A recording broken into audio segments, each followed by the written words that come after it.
Number 1. A little bit of background. I'm an 18-year-old girl, and unfortunately I have a history of encounters like these since I was merely 6. However, this one stood out the most, since it happened at one of the places I used to escape such things. I was at a local anime convention about 4 years ago. Yes, I'm a shameful weeb, and then it was even worse. I was cosplaying a character from the popular webcomic Homestuck, the alien character who was symbolized by the zodiac sign of Cancer, named Karkat. It was one of my first times actually buying things and preparing for a cosplay, and I'll admit I looked like a right mess. People liked my expressiveness in pictures though, so I got to take a few. Pictures were half the fun of cosplaying anyway. Another part was befriending some of the con attendees and getting to know them. These can create some pretty lasting bonds. I've even dated someone I met at a convention. But as these stories always go, those kind of people aren't in today's focus. Enter Alucard. This very tall guy had a very good Alucard cosplay. It seemed like he sunk a lot of time and effort into it. The only thing missing was the hat and goggles. But me being the big nerd I am, I thought he was just playing Alucard when he was awakened for the second time. I even asked to take his picture and he obliged. Eventually we started chatting, and in retrospect, I should have analysed the conversation more carefully. The character Alucard is a vampire for those who don't know, and the alien characters in Homestuck have a variety of blood colours. I was playing around with my friend since middle school, who accompanied me cosplaying as another alien named Terzi, and we even joked around about blood colours and stuff. Alucard suddenly decided to butt in with this charming phrase. "I've never tasted alien blood before. Want to give me your neck?" We decided to believe he was just playing and played along in character. Thankfully, in character meant my best friend was very low-key protective of keeping my character's blood a secret between the two of us. However, consider this strike one against our friend Alucard here. Then, the conversation switched back out of character again, and we talked about life outside of cosplay. This guy was apparently in the military and was actually ostracized by his peers. At the time, I couldn't imagine why, aside from the obvious. However, the fact that he was in military told me he was at least 18. Way too old to flirt with someone 4 years his junior. The more we talked, however, the more he wanted to see me out of my cosplay. He even asked me to take off my wig. My hair at the time was long, curly, easily matted and hard to get into a wig. So I declined. He kept pressing to see it though, so I pulled a picture on my phone. I wish I'd paid more attention to his response that, as well, most people would call me cute or something like that, but he immediately said I looked sexy. It wasn't a risque picture or anything either, just a very bored-looking selfie of me wearing bright red lipstick. The day went on and I was getting more and more uncomfortable as we let him accompany our group, which expanded when my other friend from middle school joined in. She was polite and the only one of us who was actually Asian, Vietnamese, and Alucard low-key creeped on her as well.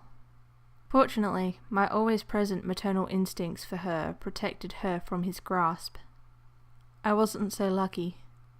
During the opening ceremonies for the convention, he began flirting with me, even though I told him I had a boyfriend at the time. That wasn't a total lie. I did have a boyfriend, but it was a long-distance relationship across the pond. This didn't deter Alucard though. Midway through the ceremony, he clapped his hand down on my crotch quite hard, causing my body to seize up in a shock response my body hadn't elicited since I was 7. He only chuckled at this and whispered in my ear, "If you want the fucking of your life, just say yes." I didn't know what to do. I only remember Terzi saying something like, "Don't fucking touch her," before I blacked out.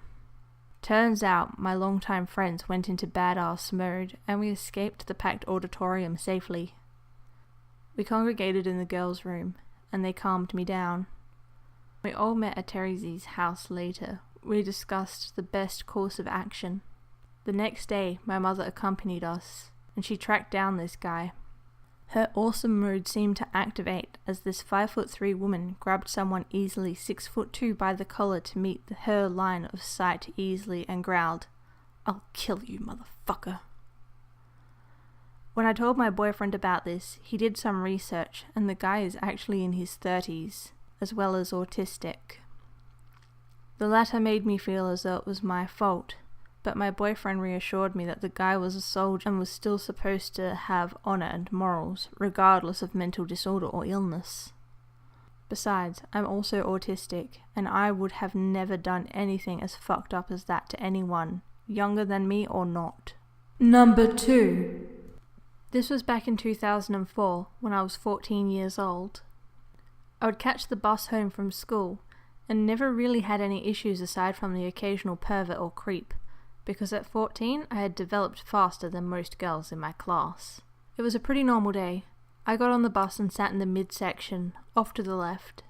The bus was mostly empty. A few students had sat in the front and back, and there were some men that would have been in their 20s sitting a few rows behind me.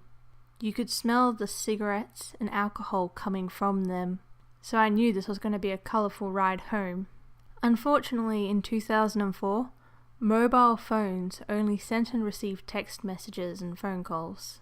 At best, you would be able to play a game called Snake.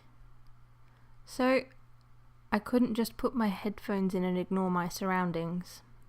The two men behind me started yelling gross things at me, saying what vulgar things they wanted to do to me. After a while, they started to threaten me with rape and beating my skull in for ignoring them. I decided I would just get off about 3 or 4 stops early and walk the rest of the way. As the bus passed me, the men made vulgar signs at me. I just continued ignoring them. This is where it gets interesting. As the bus went through an intersection, a rather large 4-wheel drive with bull bar ran the red light, slamming into the side of the bus, completely caving it in. Everyone was fine, aside from superficial cuts and bruises and a bit of whiplash. However, the seat I was in was where the car hit. I would have died if I had stayed on. I know there are some people who will probably say if I hadn't gotten off the bus, the 4-wheel drive would have missed us, but I wasn't the only person that got off at that stop. Number 3. I recently travelled states to live in Sydney, Australia. This was to, hopefully, better myself in my artistic field, as I was accepted into a high school primarily focusing around the arts. Mind you, I'm only 16, and from a small town that has nothing in comparison to a large city quite like this. And yes, this information was all necessary. Getting onto the actual story, however, I travelled to and from school having the same bus routine of catching the same 2 buses each day, 5 days a week. I struggle with rather severe anxiety, so it's hard for me to do this on a normal day, let alone a day where the bus is packed. Living an admittedly introverted life, interacting also doesn't help. Nevertheless, I had to go home this one day after school, a few days ago via the bus. As always, it happened to be a day where the bus was crowded. I was sheeped into an aisle between seats, near the front of the bus carriage, and also between a group of much larger people. Considering I stand at a rough 5'1", 5'2", being no available seats, I had to stand. My balance alone was terrible, and I kept accidentally stumbling forwards, backwards, sideways, and everywhere into all the people around me. Although it was not hard anyway, considering we were only a few inches apart at a standstill. The whole time, however, there was a man behind me, having to be at least 6'5", who was towering over me. He held onto those suspended handles that are there for passengers on days such as this when it's a busy day. However, it happened to be the one right above me. This left him leaned over with his body right over my own. So much so that he was even pressed against my back. I would have been fine, and I could have ignored it. That is, if what followed afterwards didn't happen. I was texting on my phone to my current boyfriend, with one hand holding onto those poles with the stop buzzers on them. It came to the point where the man was reading my messages. I know this because he leaned over so close that his head was right beside me, leaving me to feel his breathing on my neck. Not much could have happened that I didn't see, and when I typed a joke out to my significant other, the man behind me chuckled. At first I shrugged off, convincing myself maybe I'm overanalyzing and assuming things, although later was proven that I definitely was not. I decided to tap my power button so the screen briefly shuts off as to save battery, considering it was already low, while I wait for it to buzz, notifying me of my boyfriend's reply. Although the moment I did, the man's reflection caught my eye as I saw him staring right at my phone screen. I got a cold chill as I saw how almost unnaturally wide his eyes were staring and how intently he continued to look at it. Again, however, I let my naivety get the better of me. I tried to think he was bored, and seeing how I was directly in front of him with my phone out, he couldn't help but look. Though, the following is what left me terrified. My cell vibrated, and I turned it back on, then trying to make light of the situation by telling my boyfriend, near comedically, switching which hand I held my phone in an attempt to conceal what I was saying. LMAO. I think this tall guy behind me is reading over my shoulder at our text. Hello, creepy dude, I humorously wrote, thinking the man couldn't see it, and giving him the benefit of the doubt that he'd only ever just glanced at my phone until now. However, a bone-chilling voice sounded next to me as I felt his smile in the man's very breath. Hello, sweetheart. My blood turned to ice as I felt the condensation of his panting breaths hitting the back of my neck, having only been at most an inch away from me. I knew he was smiling. Something about me just knew. My hands were already trembling, but now they full broke out into petrified shaking. The tone of his voice, it was low, eerie, coarse, dry, and all-out menacing. The feeling of how close he was, and in the very way he said sweetheart, it sent me shivers. His words just made me tense up entirely. Deciding to just ignore him and hope for him to do the same, he seemed not to be quite finished yet. You look like a high school student, he'd spoke, just as deep and quietly. Something between a whisper and a chuckle. Not sure what to do, his very presence suddenly felt threatening. The moment he opened his mouth, I just nodded stupidly without knowing how else to react, noticing he must have seen my school uniform. Good. He almost seemed pleased. You smell very nice for a... How old are you? I tried to conjure up a thought, what to do, what to say, anything, but I got absolutely nothing. My body was legitimately frozen, as I felt him now sniffing the back of my neck, taking both deep inhales and smaller ones. Now note, what I did was very stupid, but it seemed to happen without a thought. 16. My voice choked, coughing up my real age. I instantly was swept with regret and internally scolded myself for doing something that idiotic, wishing I'd just have lied. For a 16-year-old.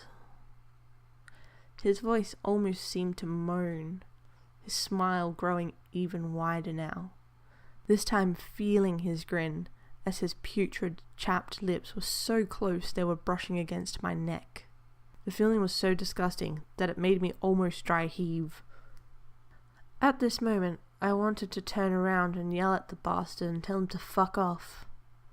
But I'm fairly short, petite and clearly not with a strong build.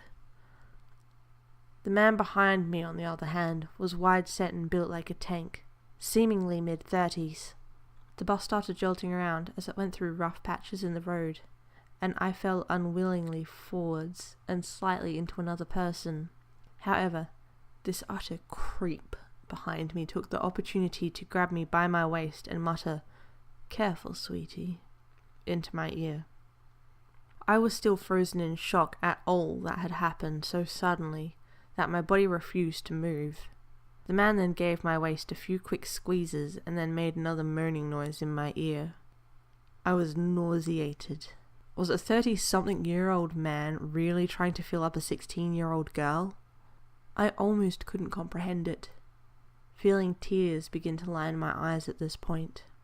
But thankfully, my saving grace was just around the corner. My bus stop. It was just 2 stops away, and the moment the bus pulled over, I bolted for those doors before they'd even opened, panting as I tried to regain all that breath I'd held up inside, too terrified to let out earlier. The last thing, however, that I saw as I stumbled outside of that now vile bus once I turned around is forever etched into my memory. His head was cocked over his still hunched over shoulders, staring right at me with those seemingly unblinking eyes and toothy grin covering the near whole lower portion of his face. I did not sign up for this when I moved to Sydney.